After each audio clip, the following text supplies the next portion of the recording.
வணக்கம் குட்டீஸ், எல்லாரும் எப்படி இருக்கீங்க?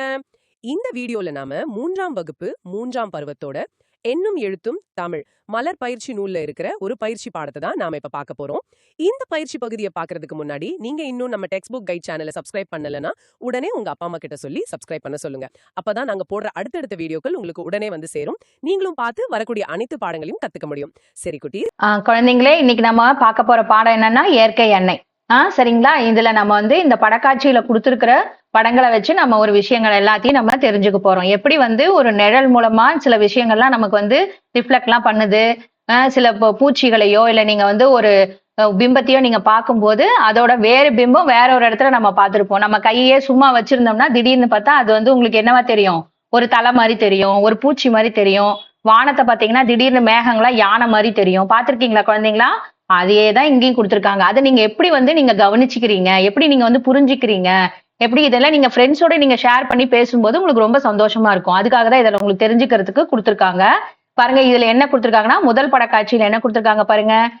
எட்டுக்கால் பூச்சி வந்து இங்க இருக்கிற மாதிரி கொடுத்திருக்காங்க. ஆனா எட்டுக்கால் பூச்சியா இது? இல்ல. இது என்னது? இது எட்டுக்கால் பூச்சி இதோட நிழல் தான் இங்க கொடுத்திருக்கிறதா சொல்லியிருக்காங்க. ஆனா இது எட்டுக்கால் பூச்சி இல்ல. என்னது? இந்த செடியோட ரிஃப்ளெக்ஷன். புரியுதுங்களா? இந்த செடி இருக்கு இல்லையா, இந்த தொட்டியில இருக்கிற செடி, அதோட ரிஃப்ளெக்ஷன் தான் இங்க காமிச்சிருக்காங்க. அது வந்து எட்டுக்கால் பூச்சி மாதிரியே தெரியுது பாத்தீங்களா? அதை தான் இங்க கொடுத்திருக்காங்க. இது மாதிரி நீங்க கையையோ இல்ல நீங்க வானத்தெல்லாம் திடீர்னு பாத்தீங்கன்னா உங்களுக்கு மேல வந்து மேகங்கள்லாம் எப்படி இருக்கும்? யானை மாதிரி தெரியும், திடீர்னு குதிரை மாதிரி தெரியும். அப்படிலாம் தெரியும். நீங்க பாத்தீங்கன்னா தெரியும். ஒவ்வொன்றா கவனிச்சீங்கன்னா தெரியும். நீங்க இனிமே நீங்க கவனிக்கும் போது சில விஷயங்கள்லாம் இப்படி கவனிப்பீங்க. அதுக்காக தான் உங்களுக்கு தெரிஞ்சுக்கிறதுக்கு கொடுத்திருக்காங்க. இப்ப அடுத்த படக்காட்சியில என்ன இருக்குன்னு பாக்கலாம் வாங்க. இங்க வந்து சூரியகாந்தி பூ கொடுத்திருக்காங்க. இந்த சூரியகாந்தி பூல என்ன கொடுத்திருக்காங்க பாருங்க. நடுவுல வந்து கண்ணோட வட்டமா இருக்கு பாத்தீங்களா? இது வந்து இருக்கு இல்லையா? இந்த இடத்துல இருக்கு பாத்தீங்களா? இது இருக்குல்ல, இது எங்க இருக்கு? இந்த கண்ணோல இருக்கிற கருவிழி இருக்குல்ல, அதே மாதிரி இருக்கா? ஆமா தானே? அதை தான் இங்க இங்க வந்து கொடுத்திருக்காங்க. நல்லா தெரிஞ்சுக்கிட்டீங்களா? அடுத்தது வந்து நாய்க்குட்டியோட பிம்பம் கொடுத்திருக்காங்க. இது பாருங்க, இது மரக்கட்டை. இது மரக்கட்டை இந்த நாய்க்குட்டியோட தலை மாதிரியே இருக்கு. சரிங்களா? இப்ப அதே மாதிரி ஒவ்வொன்னுத்தையும் நம்ம கவனிக்கணும். இங்க பாருங்க, இது வந்து நத்தையோடது. இந்த இடத்துல வந்து இலையோட சுருள் வந்து நத்தை மாதிரியே இருக்கு. அதே மாதிரி இதுவும் வந்து ஒரு பூச்சி. இந்த பூச்சியோட ரிஃப்ளெக்ஷன் மாதிரி இந்த செடி இருக்கு. சரிங்களா? அடுத்தது இது வந்து ஒரு இலை காஞ்சிருக்கு இல்லையா? அரச இலை காஞ்சிருக்குல்ல, அது வந்து பாருங்க தலையோட வகுடு மாதிரியே இருக்கு. பாத்தீங்களா? இது வந்து பாத்தீங்கன்னா இது ஒரு செடியோட ரிஃப்ளெக்ஷனு. இது வந்து பாத்தீங்கன்னா நம்ம இந்த நெருப்பு பொறி வருது இல்லையா, அதுவும் இதுவும் ஒரே மாதிரி இருக்கிற மாதிரி இருக்கு. சரி, அடுத்த பாடம் பார்க்கலாம் நம்ம. பெயரை சொல்வோம், எழுத்தை அறிவோம். இதுல என்ன கொடுத்திருக்காங்க பாருங்க. இது வந்து கே சே, ஒவ்வொரு எழுத்துக்கும் வந்து ஒவ்வொரு வார்த்தையை கொடுத்து நம்ம படிக்க சொல்லியிருக்காங்க. கேங்கிற எழுத்துக்கு கெண்டி, சேனா செடி, டேனா இந்த இடத்துல வந்து சுண்டெலி, டே வருது இல்லையா இங்க, அதுதான் வந்து இங்க சுண்டெலி. தெரு, தேங்கிறதுக்கு தெரு. அதுக்கப்புறம் என்ன சொல்லலாம்? கட்டெரும்பு, தென்னை, இந்த மாதிரி எல்லாமே சொல்லலாம். கெண்டிங்கிறதுக்கு கெண்டை மீன் சொல்லலாம். அதுக்கப்புறம் செடி, செருப்புன்னு சொல்லலாம். அந்த மாதிரி வார்த்தைகளை நீங்க தெரிஞ்சுக்கிறதுக்காக கட்டெரும்பு, தெரு, அதுக்கப்புறம் தென்னை. இந்த இடத்துலயும் வந்து கட்டெரும்பு ஏன் கொடுத்துருக்காங்கன்னா டேங்கிற எழுத்து இங்க வருது. புரியுதுங்களா? அதுக்காக தான் இங்க கொடுத்துருக்காங்க. அடுத்தது நே, மே, வே, இந்த 3 எழுத்துக்களுக்கும் தகுந்த வார்த்தைகளை வந்து தமிழ் வார்த்தைகளை நீங்க தெரிஞ்சுக்கிறதுக்காக இங்க கொடுத்துருக்காங்க. நெல், நெல்லிக்காய். அடுத்தது மெத்தை, மெழுகுவர்த்தி, வெட்டுக்கிளி, வெங்காயம். இதெல்லாம் நீங்க திரும்ப திரும்ப பார்த்து எழுதி பார்க்கணும். சரிங்களா குழந்தைங்களா? இப்ப நம்ம கே முதல் நே வரை உள்ள எழுத்துக்களை இணைப்பேன் பாடப்பகுதி பார்த்துட்டு இருக்கோம். பாருங்க, இதுல வந்து கேங்கேச்சே நாம வந்து இணைக்க சொல்லியிருக்காங்க. எழுத்துக்களை இணைக்க சொல்லியிருக்காங்க. இதுக்கு வந்து நீங்க இந்த வீடியோவை நீங்க பாஸ் பண்ணி வச்சுட்டு இதை கரெக்டா நீங்க இணைச்சுக்கோங்க. எழுத்துக்களை நான் இங்க இணைச்சிருக்கேன் பாத்தீங்களா? அதே மாதிரி நீங்க பொறுமையா உட்காந்து இணைச்சு இதை கரெக்டா நீங்க வரைஞ்சுக்கோங்க. சரிங்களா குழந்தைங்களா? நாங்களே படிப்போம், விடையளிப்போம் பார்க்கலாம். அடுத்தது மதிக்கு ஒளி எழுப்ப ஆசை, இலையை பறித்தால், இரண்டாய் கிழித்தால், கிழித்ததை சுருட்டினால், நுனியை அழுத்தி சேர்த்தால், ஊதி பார்த்தால், ஒளி எழுப்பி மகிழ்ந்தாள். அது வந்து அரச இலை ஊதி நம்ம வந்து சவுண்டு பண்ணி பார்ப்போம் இல்லைங்களா? அதை தான் இங்க இந்த பாட்டா வந்து சொல்லியிருக்காங்க. இந்த பாப்பா வந்து இந்த மாதிரி இலையை வந்து பறிச்சு ரெண்டாவது வந்து கிழிச்சு அதை வந்து சுருட்டி ஊதி பார்த்தது அப்படின்னு நீங்க சொல்லியிருக்காங்க. இதுல நம்ம பார்க்க வேண்டியது என்னன்னா மதி, ஒளி, பறித்தால், கிழித்தால், சுருட்டினால், பார்த்தால், மகிழ்ந்தாள். இந்த வார்த்தைகள் எல்லாம் நம்ம தெரிஞ்சுக்கணும்னு இங்க கொடுத்துருக்காங்க. சரிங்களா? சரி, இதுல வந்து கேள்வி கொடுத்துருக்காங்க. மதி செய்த பொருள் எது அப்படின்னாங்க. இப்ப நமக்கு சொன்னோம் இல்லைங்களா, இந்த பாட்டுல வந்து என்ன சொல்லியிருந்தாங்க? மதி செய்த பொருள் என்ன கவனிச்சிங்களா? ஊதி. சரிங்களா? இங்க கொடுத்துருக்காங்க பாருங்க, ஊதி. அப்பனா என்னது இங்க? ஊதல். அதான ஆன்சரா வரும். டிக் பண்ணிக்கங்க. ஓகே, அடுத்தது நம்ம பார்க்கலாம். இந்த படக்காட்சியில என்ன சொல்லியிருக்காங்க பாருங்க. கிளி குஞ்சு வந்தது, அக்கம் பக்கம் பார்த்தது, பறந்து மரத்தில் அமர்ந்தது. இங்க கிளி உக்காந்து இருந்துக்கு பார்த்திருக்கீங்களா? அதோட பாட்டை தான் இங்க சொல்லியிருக்காங்க. இந்த ஒரு காட்டுக்குள்ள இந்த மாதிரி அனிமல்ஸ் எல்லாம் வந்து என்னென்ன பண்ணுது அப்படிங்கறத இந்த பாட்டு மூலமா சொல்றாங்க. அணில் பிள்ளை வந்தது, சுற்றுமுற்றும் பார்த்தது, மரத்தில் ஏறி கொண்டது. யானை கன்று வந்தது, மேலே கீழே பார்த்தது, மரத்தின் அடியில் நின்றது. சரிங்க குழந்தைங்களா, இங்க பாருங்க. இப்ப இதுக்கு வந்து கிளி குஞ்சு, அணில் பிள்ளை, அதுக்கப்புறம் இங்க கீழே வந்து பாருங்க யானை கன்று. இந்த மூணுத்துக்கும் வந்து இங்க பாட்டு சொல்லிட்டாங்க. நண்பர்கள் கூடினர், பேசி பேசி மகிழ்ந்தனர். இங்க டேஷ் வந்தது, அங்கும் இங்கும் பார்த்தது, தாவி கிளையில் அமர்ந்தது. அப்படின்னா இங்க என்ன வரல, யாருக்கு கொடுக்கலன்னு பாருங்க. குரங்கு குட்டிக்கு தான் வந்து எதுவுமே பாட்டு கொடுக்கல. ஆமா தானே? அதனால அங்க என்ன எழுதணும்? குரங்கு குட்டி வந்தது அப்படிங்கறத நீங்க இங்க எழுதணும். புரியுதுங்களா? இதை பார்த்து பொறுமையா எழுதி வச்சுக்கோங்க. இந்த ஸ்கிரீனை வந்து நீங்க கரெக்டா பாஸ் பண்ணி வச்சுட்டு குரங்கு குட்டின்னு எழுதிக்கோங்க. சரிங்களா குழந்தைங்களா? சரி, இப்ப அடுத்தது இதுக்கான கேள்விகள் கீழே கொடுத்துருக்காங்கல்ல, அதை நம்ம பார்க்கலாம். பறந்து சென்று மரத்தில் அமர்ந்தது எது? கிளி குஞ்சு, குருவி குஞ்சு, அணில் பிள்ளை. இதுல இருந்து இங்க குருவியும் கிளி கொடுத்துருக்காங்களான்னு பாருங்க. அணில் இருக்கு, கிளி இருக்கு, ஆனா குருவி இல்லை. அப்ப எது ஆன்சரா வரும்? கிளி தான் வரும். சரிங்களா? அப்ப ஆன்சர் எது வரும்? கிளி குஞ்சு. டிக் பண்ணிக்கங்க. சரியான தொடருக்கு அடுத்தது குறியிடுக. அடுத்த கேள்வி என்ன கொடுத்திருக்காங்க பாருங்க. கிளி குஞ்சும் யானை கன்றும் பகைவர்கள், கிளி குஞ்சும் யானை கன்றும் நண்பர்கள், கிளி குஞ்சும் யானை கன்றும் உறவினர்கள். இவங்க இங்க என்னவா கொடுத்திருக்காங்க பாருங்க. இந்த கட்டத்துல என்ன கொடுத்திருக்காங்க? நண்பர்கள் கூடினர், பேசி பேசி மகிழ்ந்தனர். அப்ப இவங்க எல்லாரும் என்ன? இவங்க எல்லாருமே நண்பர்கள். அப்ப இதுக்கான ஆன்சர் என்ன வரும்? கிளி குஞ்சும் யானை கன்றும் நண்பர்கள். புரிஞ்சுதுங்களா? இந்த கட்டத்துக்குள்ளேயே எல்லாத்துக்கும் ஆன்சர் இருக்கும். இதுக்குள்ள இருந்துதான் உங்களுக்கு கேள்விகளே கேட்பாங்க. இதை வச்சுதான் நீங்க கீழே ஆன்சர் பண்ற மாதிரி இருக்கும். இதை நீங்க தெரிஞ்சுக்கிட்டீங்கன்னா ஈஸியா ஆன்சர் பண்ணிடலாம். இதுக்கான பதில்களை நீங்க கரெக்டா நீங்க கொடுத்துடலாம். சரிங்களா? சரிங்க குழந்தைங்களா, இப்ப அடுத்த பாடம் நம்ம பார்க்கலாம். இந்த பாடம் நீங்க கொஞ்சம் பொறுமையா கவனிங்க. பாடம் என்னன்னா, இது எங்கள் நேரம், படிப்போம், பாடநூலில் அடிக்கோடு இடுவோம். அடுத்தது இதுல என்னென்ன வார்த்தைகள்லாம் கொடுத்திருக்காங்க? செந்தமிழ், தேன், பாயுது, தந்தையர், காவிரி, தென்பெண்ணை, பாலாறு, வையை, பொருணை நதிங்கிற வார்த்தையெல்லாம் கொடுத்திருக்காங்க. இதுல மேலுள்ளவற்றில் இருந்து விடையை கண்டுபிடித்து எழுதுவோம். சரிங்களா? கீழே வந்து கேள்விகள் கொடுத்திருக்காங்க. என்னென்ன கேள்வி? இல் என்ற எழுத்தில் முடியும் சொற்கள் என்னென்ன அப்படின்னு கேட்டிருக்காங்க. நான் இங்க கரெக்டா இங்க எல்லாத்தையும் எடுத்து எழுதியிருக்கேன் பாருங்க. ஏன் இங்க வந்து பாருங்க, அந்த இல் அப்படிங்கிற எழுத்து முடிகிற வார்த்தைகள் எல்லாத்தையும் உங்களுக்கு அடிக்கோடிட்டு காமிக்க சொல்லியிருக்காங்க. நான் வந்து உங்களுக்கு எப்படி கொடுத்துருக்கேன் பாருங்க. எழுத்துக்களை வந்து வேற லெட்டர்ல, வேற கலர்ல வந்து அந்த எழுத்தை வந்து கொடுத்துருக்கேன். அதுல இருந்து நீங்க தெரிஞ்சுக்கலாம் இந்த வார்த்தைகள்லாம் வந்து இந்த இல் அப்படிங்கிற எழுத்துல வந்து இந்த வார்த்தைகள்லாம் இருக்கு அப்படிங்கறத நீங்க ஈஸியா தெரிஞ்சுக்கலாம். இதை பார்த்து பொறுமையா எழுதிக்கோங்க. சரிங்களா குழந்தைங்களா? அடுத்தது சரி, 3 எழுத்து சொற்கள் என்னென்ன அப்படின்னு மேலுள்ளவற்றில் இருந்து எடுத்து எழுத சொல்லியிருக்காங்க. அது எல்லாத்தையும் நான் உங்களுக்கு எடுத்து எழுதி வச்சிருக்கேன். இங்க பாருங்க, கவனிச்சீங்கன்னா தெரியும். காவிரி 3 எழுத்து வருதா? பாலாறு 3 எழுத்து வருதா? பாயுது 3 எழுத்து வருதா? இது மாதிரி கரெக்டா நீங்க பார்த்து பொறுமையா எழுதிக்கோங்க. திரும்ப திரும்ப எழுதும் போது நீங்களும் ஈஸியா கண்டுபிடிச்சு எழுதிடலாம். அடுத்தது 2 எழுத்து சொற்கள் என்னென்னு கேட்டிருக்காங்க. தேன், வையை, நதி, ஆறு. இது எல்லாம் நான் பொறுமையா எடுத்து நீங்க எழுதி வச்சுக்கோங்க.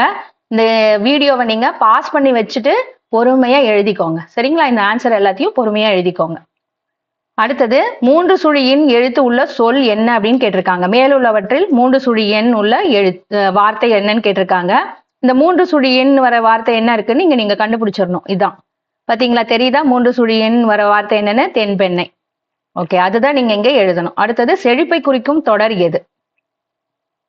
செழிப்பை குறிக்கும் தொடர் அப்படின்னா என்னன்னா, அப்படி செழித்த தமிழ்நாடு அப்படின்னு நீங்க எழுதியிருக்கேன். ஏன்னா அந்த மாதிரி வார்த்தை செழி அப்படிங்கிற ஆரம்பிக்கிற மாதிரி எந்த வார்த்தை வந்து ஆரம்பிக்குதுன்னு கேட்டிருக்காங்க. முதல்ல நம்ம இல்லுங்கிற வார்த்தைக்கு பார்த்தோம் இல்லையா, எழுத்துக்கு பார்த்தோம் இல்லையா? அதே மாதிரி இங்க செழித்த அப்படிங்கிற இந்த வார்த்தையோட என்ன வார்த்தை வந்து கலந்து வருது, தொடர்ந்து வருது அப்படின்னு கேட்டிருக்காங்க. அது இங்க இருக்கு, செழித்த தமிழ்நாடு. சரிங்களா குழந்தைங்களா? சரி, இப்ப அடுத்தது நம்ம பார்க்கலாம். அடுத்தது எழுத்து எது கண்டுபிடித்து எழுதுவேன். இதுல வந்து இங்க கொடுத்திருக்காங்க பாருங்க. இங்க வந்து என்ன இது? பெட்டி. அதனால இங்க நம்ம என்ன எழுதணும்? பேக்கு வந்து வட்டமிடணும், இந்த எழுத்து எழுதணும். அடுத்தது மெழுகுவர்த்தி. அப்ப மேக்கு வந்து நம்ம வட்டமிடணும், மேங்கிற எழுத்து எழுதணும். அடுத்தது இங்க கொடுத்திருக்க இந்த படக்காட்சியை நீங்க பார்க்கணும். இது என்ன எழுத்துல ஆரம்பிக்கும் இந்த வார்த்தை? தென்னை மரம். அப்ப இது என்ன எழுத்து ஆரம்பிக்கணும்? தேங்கிற எழுத்து வட்டமிடணும், தேங்கிற எழுத்து இங்க எடுத்து எழுதணும். இது என்ன இங்க படக்காட்சியை பாருங்க. இந்த போட்டோல என்ன கொடுத்திருக்காங்க? நெல்லிக்காய். அப்ப நேங்கிற எழுத்துக்கு நம்ம இங்க வட்டமிடணும், இங்க நேங்கிற எழுத்து எடுத்து எழுதணும். இது வந்து என்னது? வெட்டுக்கிளி. வெட்டு கிளிங்கிறதுக்கு வேங்கிற எழுத்து எழுதணும், வேங்கிற எழுத்தை வட்டமிடணும். அதே மாதிரி ஒவ்வொரு இதையும் நீங்க பண்ணணும். இங்க வந்து செம்பருத்தி, சேங்கிற எழுத்தை வந்து இங்க வந்து நம்ம என்ன பண்ணணும், வட்டமிடணும், சேங்கிற எழுத்து எழுதணும். புரிஞ்சுதுங்களா? இப்ப அடுத்தது இந்த மாதிரி வந்து டிஃப்ரெண்டா வந்து கொடுத்துருக்காங்க பாருங்க. வித்தியாசமான வகையில வந்து எழுத்துக்களை வந்து உங்களுக்கு கொடுத்துருக்காங்க. இது என்ன எழுத்துன்னு பார்த்தோன்னா நம்ம கண்டுபிடிச்சிடலாம். இதோட வடிவங்கள் எப்படி இருக்கு? பின்னு தான் இது. ஆனா இதோட வடிவம் எப்படி இருக்கு? டே. இதோட வடிவம் எப்படி இருக்கு? கே. எழுத்துக்களை வந்து சிம்பிள் பண்ணுது இல்லையா? இது வந்து என்னது? Cycle chain. ஆனா வந்து கேன்னு வந்து வளைச்சு குழிச்சிருக்காங்க. இங்க என்ன வச்சிருக்காங்க பாருங்க, ரே. இது வந்து பூவோட இலை. தாமரை பூவோட இலைய வந்து நீங்க இப்படி வளைச்சு வச்சிருக்காங்க, ரேன்னு எடுத்து வச்சிருக்காங்க. இந்த என்ன எழுத்து இதுல ஒளிஞ்சிட்டு இருக்குங்கிறத கண்டுபிடிச்சு இங்க எழுதணும். இங்க கொடுத்துருக்காங்க பாருங்க, கே, நே அப்படின்னு நீங்க வரிசையா எல்லாத்தையும் பார்த்து எழுதிக்கோங்க. இங்க எழுதியிருக்கேன் பாருங்க, நான் அதே மாதிரி நீங்க பொறுமையா பார்த்து எழுதி வச்சுக்கோங்க. சரிங்களா? இந்த வீடியோ நீங்க பாஸ் பண்ணி வச்சுட்டு பொறுமையா பார்த்து எழுதுங்க. இந்த எழுத்துக்கள் தெரியுது இல்லையா உங்களுக்கு? அதையே பார்த்து எழுதிக்கோங்க. சரிங்க குழந்தைங்களா? அடுத்தது பார்க்கலாம். அடுத்தது என்னை பற்றி எழுதுவேன். இதுல வந்து முதல்ல என்ன கேட்டிருக்காங்க, உங்களுடைய புகைப்படத்தை மேல ஒட்ட சொல்லியிருக்காங்க. உங்க புகைப்படம் சின்னதா பாஸ்போர்ட் சைஸ்ல வச்சிருக்கீங்கன்னா அதை இங்க ஒட்டி வச்சுக்கோங்க. அடுத்தது உங்களுடைய பெயர் என்ன? நான் இங்க வந்து டி காவியா அப்படின்னு ஒரு பாப்பாவோட பெயர் எழுதியிருக்கேன். வகுப்பு வந்து 5ஆம் வகுப்பு. நீங்க எந்த பிரிவுல இருக்கீங்கன்னா அந்த பிரிவை இங்க எழுதிக்கோங்க. இ பிரிவு, பி பிரிவு, அந்த மாதிரி பிரிவு இருக்குன்னா இங்க பி பிரிவு, சி பிரிவு, ஏ பிரிவுன்னு எழுதுறதா இருக்குன்னா எழுதிக்கோங்க. உங்களுடைய பள்ளியினுடைய பெயர் அரசு மகளிர் மேல்நிலைப் பள்ளி கன்னியாகுமரி அப்படின்னு நான் இங்க கொடுத்துருக்கேன். அடுத்தது உங்களுடைய தாயாரினுடைய பெயர் என்ன? அம்மாவோட பெயர் என்ன? டி கலைவாணி. அப்பாவோட பெயரு எஸ் தர்மராசு. அவங்களுடைய அப்பாவுடைய மொபைல் நம்பர் என்ன அப்படிங்கறத இங்க எழுதிருங்க. உங்களுடைய நண்பர்கள் பெயர் என்னென்ன இருக்கு அப்படிங்கறத இங்க எழுதிக்கோங்க. நான் 3 பேர் எழுதியிருக்கேன். நிறைய பேர் உங்களுக்கு இருக்காங்கன்னா நீங்க 6-7 பேர் கூட இங்க எழுதலாம். சரிங்களா? நான் 3 பேர் எழுதியிருக்கேன்னா நீங்க 3 பேர் தான் எழுதணும்னு இல்லை. நீங்க 5-6 பேர் எழுதிக்கிறதா இருந்தாலும் எழுதி வச்சுக்கோங்க. இங்க 3ன்னு கொடுத்துட்டு அதுக்கப்புறம் 4, 5, 6 நீங்க மறுபடியும் நம்பர் போட்டு இங்க எழுதி வச்சுக்கோங்க. சரிங்களா?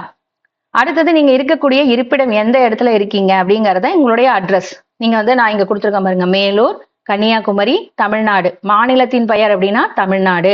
நாட்டினுடைய பெயர் வந்து இந்தியா. சரிங்களா? அந்த மாதிரி இங்க கரெக்டா இங்க எழுதிக்கோங்க. சரிங்களா குழந்தைங்களா? இந்த வீடியோவை வந்து நீங்க கரெக்டா பாஸ் பண்ணி வச்சுட்டு பொறுமையா எழுதுங்க. சரிங்களா? இங்க எழுதியிருக்கேன் இல்லையா, அதை பார்த்து பொறுமையா எழுதிக்கோங்க.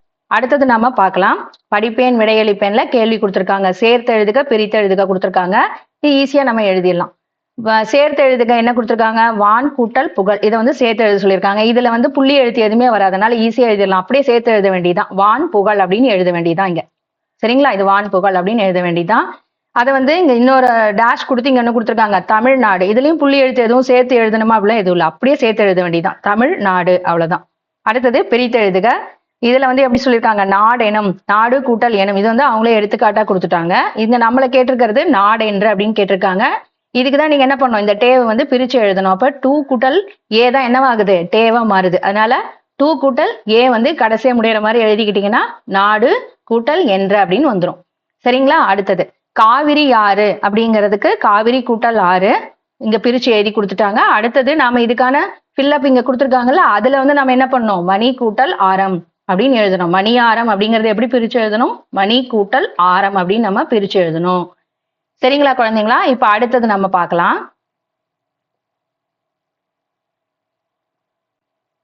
இதுல என்ன கொடுத்துருக்காங்கன்னா செந்தமிழ்நாடு அப்படிங்கிறதுக்கு ஒரு பத்தி கொடுத்துருக்காங்க. இந்த பத்தியை நீங்க எத்தனை நிமிஷத்துல படிக்கிறீங்க அப்படிங்கறத எழுதி இங்க காமிக்கணும். இப்ப நீங்க வந்து நீங்களே படிச்சு பாருங்க. சரிங்களா? இப்ப நாங்க வந்து இங்க வந்து எப்படி எவ்வளவு நேரத்துல படிச்சிருக்காங்க அப்படின்னா, மொத்த சொற்களின் எண்ணிக்கை வந்து எவ்வளவு? சொற்களின் எண்ணிக்கை நீங்க எத்தனை எண்ணிக்கை படிச்சீங்க? 50. சரிங்களா? 2 நிமிடம் அந்த மாதிரி எழுதிக்கணும். நான் 2 நிமிஷத்துல இதை படிச்சுட்டேன். மொத்தமா 50 சொல். ஏதாவது திக்காம நீங்க படிக்கிறீங்களா அப்படிங்கிறதுக்காக தான் இந்த டெஸ்ட் கொடுத்துருக்காங்க. இப்ப நீங்க வைகை அப்படிங்கறத கரெக்டா படிச்சுட்டீங்க. அடுத்தது பாலாறுங்கிறதுக்கு பலரு அப்படின்னு நீங்க படிச்சிட்டீங்க அப்படின்னா தவறு இல்லையா? அதனால எத்தனை வார்த்தையும் நீங்க கரெக்டா படிச்சிருக்கீங்க. 1 நிமிடத்தில் படித்த சொற்களின் எண்ணிக்கை நீங்க எவ்வளவு நேரத்துல இதை கரெக்டா படிச்சீங்க? குட்டீஸ், இன்னைக்கு நாம இந்த வீடியோல பார்த்து நீங்க நிறைய புதுசா கத்துக்கிட்டு இருப்பீங்கன்னு நாங்க நம்புறோம். மேலும் இது உங்களுக்கு பிடிச்சிருந்தா இந்த வீடியோக்கு ஒரு லைக் போடுங்க. அடுத்த வீடியோல இதே போல ஒரு பயிற்சி பாடத்தோட நாங்க உங்களை சந்திக்கிறோம். Tata, bye bye, take care.